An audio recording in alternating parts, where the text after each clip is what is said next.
As a medical student, it's very essential for you to remember a lot of information, and you need to be able to recollect all of this in a fraction of second to diagnose and be very effective in cases of emergency. So every medical student has different ways of remembering things, but I'm going to cover a few strategies which are very well known and work for most of them when done correctly. So for mastering any type of memory skill, the most important thing is consistency. You need to be reviewing whatever you read for a long time in order to remember it. For example, you might know your friend's phone number by heart. You would have never tried to like memorize it, but because of the familiarity and how you keep recollecting it after a interval, it just gets stored in your brain. If you have a two-step verification on WhatsApp, every once in a while you'll have to enter a code that works on spaced repetition.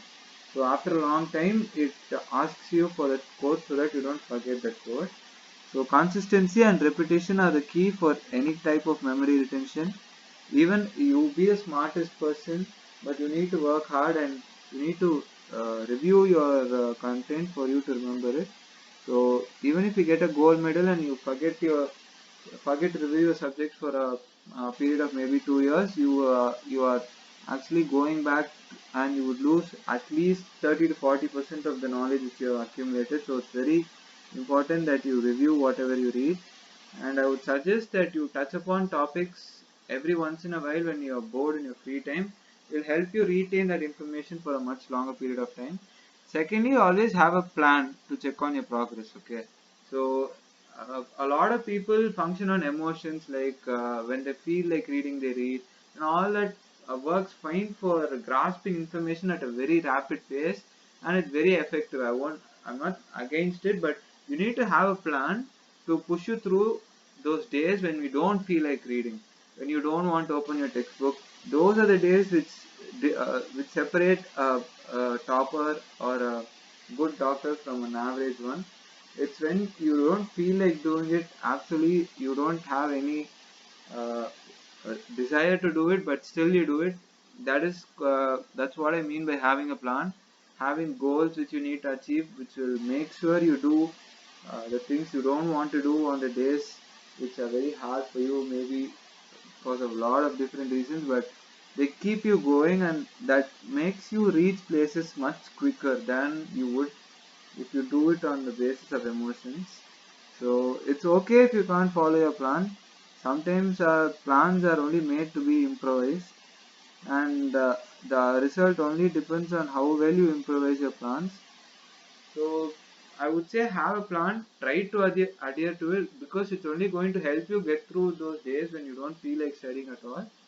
But otherwise, if you are very dedicated and you're like ultimate disciplined and all, you don't need a plan.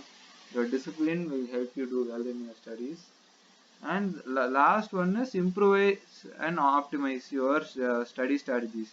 I personally found that reading textbooks and reading lots of notes are going to be of zero use to me.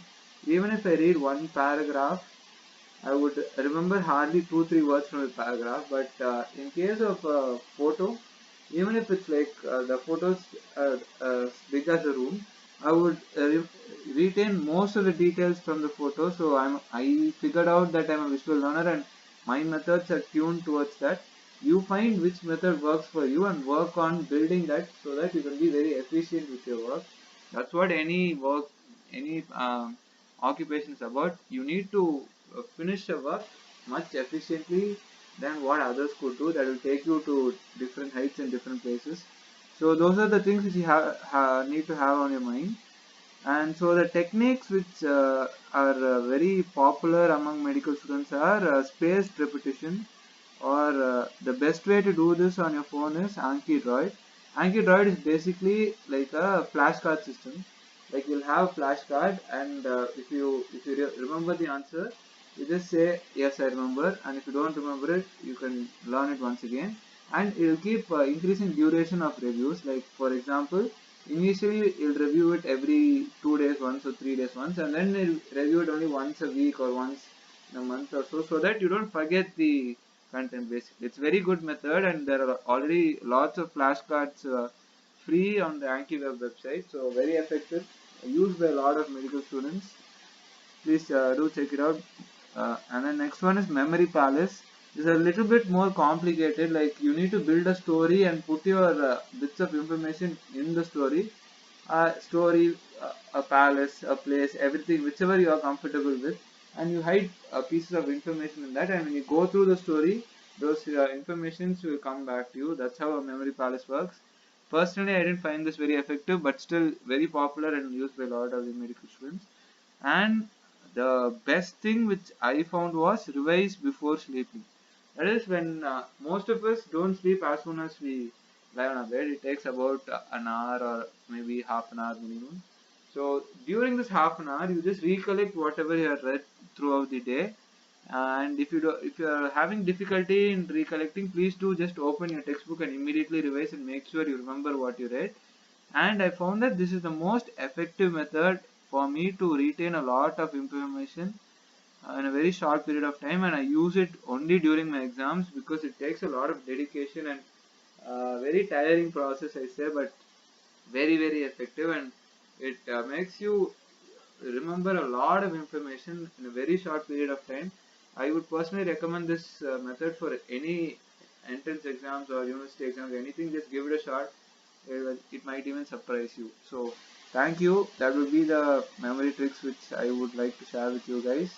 Please do like, subscribe, comment and share these videos. Thank you.